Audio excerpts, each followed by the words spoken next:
चला तई दतुवन तुवन कई लेते ओ करे बात पूछ नाश्ता कई लेब करे बुढ़िया ए बुढ़िया कैसा दुआर पे इतना लेट झाड़ू लगावत हई। अरे बुढ़ऊ सूत गइल त लेट ना होई।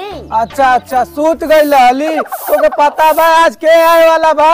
अरे बुढ़ऊ हमके पता बा लइको एक बार देखुआ आज आए वाला बाटे। अरे दादा हो दादा कैसे तोके पता आज बार देखुआ देखे वाले आई है।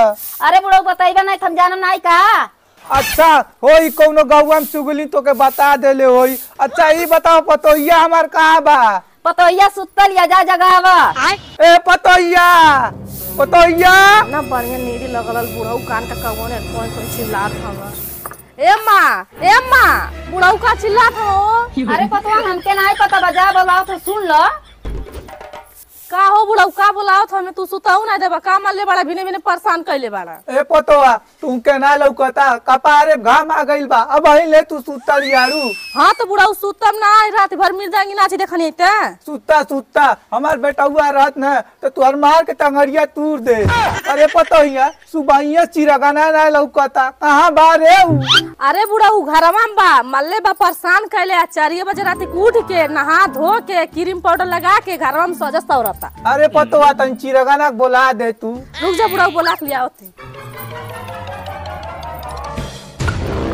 जब तक गइलिया पतोहिया चिरगाना बोलावे तब तक सुरती बना खा ली।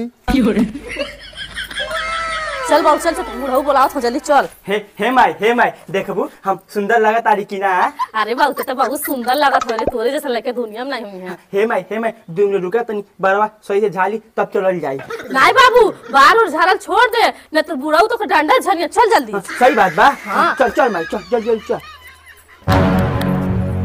ए बाबूजी पाव लागत तारी। खुसरा चिरागर बेटा खुसरा अपन मेहरारू बिछौना में लेके सूत रहा। ए बाबूजी बियावा कराइबा तब न मेहरारू बिछौना में लेके सूत रहा। अरे सारे मौगा नियन नचबे तो तोर बियाह होई जौनो बियाह लगता उहो कटी जाई। ए बाबूजी ऐसे बात मत करा। हम गंगा में ना मंगरुआ के लकड़ुआ के और सारे घुरपे कनोक साथ दोगे हमार से देखबै बाबूजी। अरे बेटा घबरा मत तू अरे होई पर देखुआ वाले आई है तू के देख लिया पसंद कर लिया तो तुहर शादी हो जाए। सही में दादा अब की हमार सदिया हो जाई। हाँ रे बाबू तोर सदिया हो जाते चल। ए दादा तनी माई से हुसैनवा दिया देबा जब तू पा दे तो बस साला नहीं। अरे दोगला चल देखा चल। चल माई जल्दी दे चल माल तनी हम चल तो।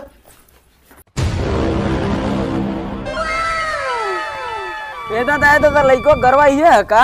अरे सर नतिया ये गरवा है देखने के लिए नीक लगता नहीं लगता। हाँ हो दादा गरवा देखल में ठीक है ठाक लगता लेकिन लइकवा ठीक होगा तब न। अरे सारे लइकवा एक नंबर के बाद चल दिखाई तो पहले। ए दादा गरवा बहरवा कोनो लौकत नहीं बाण। अरे सर बहरवा कौन लौकी चल अंदर वो सारे कुल है। चला देखल जे बाण नहीं कौनो। ए दादा दरवाजा तो बंद बा। अरे सर इतना दरवाजा बंद बा का भइल बंद बा अंदरवा से भई है रुक बोलावत है। ए समधी जी क्या हो दरवाजा पीटा था। अरे समधी जी हाँ मैं बर देखुआ वाला। अरे समधी जी आप नमस्कार। अरे नमस्कार ये बताई कोनो अइले गले में दिक्कत ना पड़ल। अरे नाही समधी जी कोनो दिक्कत नहीं भइल। तब का खड़ा बनी चली खड़ियो बैठी। चल नहीं बैठी तब। रुकी समझी जी अपन मत बैठी तन चादर बिछा ले दी तब बैठ म। ठीक है बिछा ला।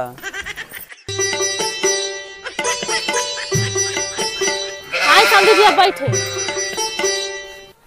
देख ले सारे नतिया इतना तो खातिर बातिर अपने घर में नहीं होता जितना संधिया नामा में होता। हाँ दा तू तो सही कहतवा तुम्हारे ढेर खातिर बातिर होता। तो आपका सारे तो नहीं ये समधिन जी खाली हमन के खटियो बैठा कि कुछ पानियों ने व्यवस्था कही जाए। अरे समधी भाई बैठे हम घर में से पानी ले आवत है। ठीक है लेके आई। ए नतिया अरे सारे पेटवा में बहुत तेज गैस बनता।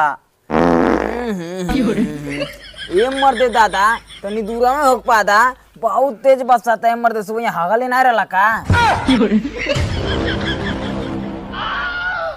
अरे समधिन जी आ गई। ले समधी भाई पानी नहीं पिया और बताई घर के हाल चाल ठीक बा ना।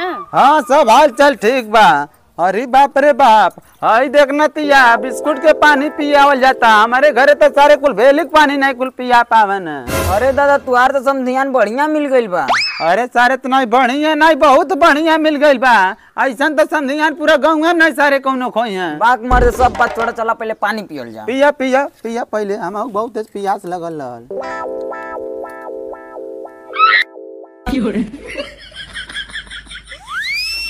ए नतिया जितना तो सारा बिस्कुटवा खैले ना मजा आवेला उतना तो सारा चटले मजा आवता। ए संदीप भाई कब बिस्कुट नहीं खइले का एकदम चाट चाट खात है। अरे समझन जी आप नहीं जानत हैं, रोज घर में 2-2-3 दिन से बर्फ खाली ने वही का आदत बनल बा। एक काम करी समझन जी, हम तब तक पानी पीते जाए अब लइके वक्त तब तक बोला के लाई। ठीक है संदीप भाई लइके लेके आवत है।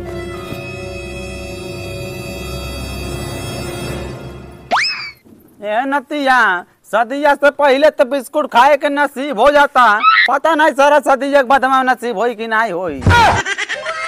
चल बेटा चल, बार देखो देखे वाला आ गइल बाड़ा। सही में भाई। हाँ जल्दी जल्दी चलता चलो हम देख ली। ससुर जी पाल लगी। खुश रह बेटा जी, आया बाद रह भैया पाल लगी। अरे बाप रे बाप, ए नतिया लइकवा तो सरवा बड़ा संस्कारी बा।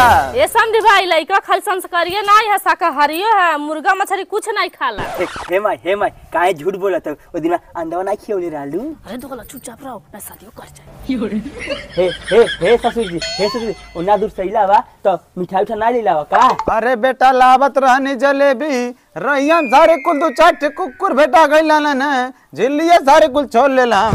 ए मर्दे दादा का लोगन लाड़ चाटत बा, सब बात थोड़ा मेन मुद्दा पे बा। ई बताओ बाबू के ले पढ़ले हवे? सही बताए भैया, तो हम ना 5 ले पढ़ले हई। करे दोगला होता नहीं तो 6 में नाम लिखोलन ते फेल हो गले ले करे। तो फेल ना हो, रोज दादा सुबह उठा के बैठक आवत रहले त। चलो ठीक है बाबू, ई बतावा अंग्रेजी हिंदी में नाम लिख लेबा न? सही बताई ना, तो हम ना अंग्रेजी में उतना ना लिख पाइला पर हिंदी में साफ साफ लिख लेला। अरे बाप रे बाप, ई बताओ बेटा कौन काम करेला? हम ना दूगो हमारे घर में बकरी बा, हमारे घर के बगल में ना एगो खेत बा, ओए में रोज चराइला। अरे बाप रे बाप, ई बताओ बेटा दहेज में कहा लेबा? ससुर जी ना हमके दहेज में ना एगो नोकिया के फोन चाहिए और ना एगो रेडियो। चला ठीक है दादा, अब हम कुछ पूछ लेवे दा।